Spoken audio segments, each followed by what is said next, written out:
প্রিয় বন্ধুরা, আল্লাহর অস্তিত্ব নিয়ে অনেক সংশয় এবং দ্বিধা রয়েছে নাস্তিকদের। তাই পুরো ভিডিওটি শেষ পর্যন্ত দেখুন, আশা করি আপনার কাজে আসবে। এই গল্পটা এক বিখ্যাত বিজ্ঞানীর, যার নাম ছিল ডাক্তার তানভীর আহমেদ। তিনি ছোটবেলা থেকে বুদ্ধিমান ছিলেন।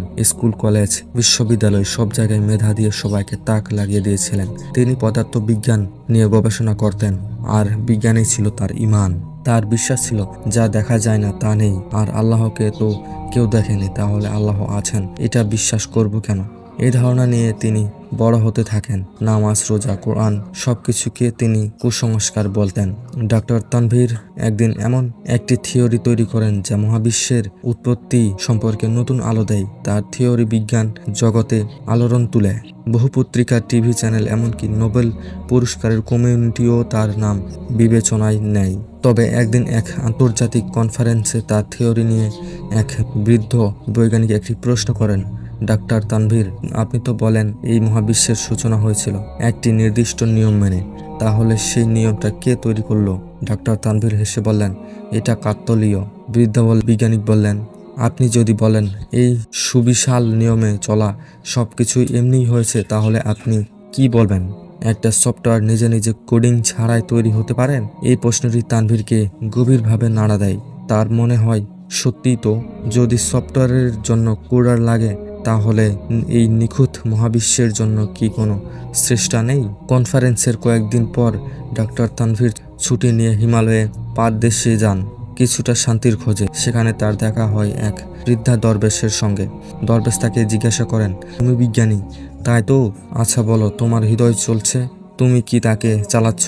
না, সেটা তো স্বয়ংক্রিয়, হার্ট নিজে নিজেই চলে। তাহলে এই স্বয়ংক্রিয়া ব্যবস্থাকে কে তৈরি করলো? হার্টের পেছনে তো কোনো ব্যাকটেরিয়া নেই। তানভীর নিরুত্তর।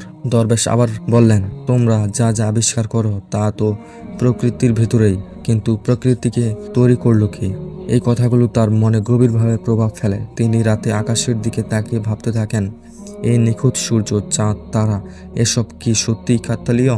তানভীর ফিরেই কোরআন পড়া শুরু করেন। শুধু কৌতূহলবশত তিনি অবাক হয়ে যান যখন তিনি দেখেন, যিনি আকাশমণ্ডলী ও পৃথিবীর সৃষ্টি করেছেন 6 দিনে, অতঃপর আরশের উপর সমাহীন হয়েছেন। সূরা হাদীদ 4, আমি প্রত্যেক জীবকে পানি থেকে সৃষ্টি করেছি। সূরা আম্বিয়া 3।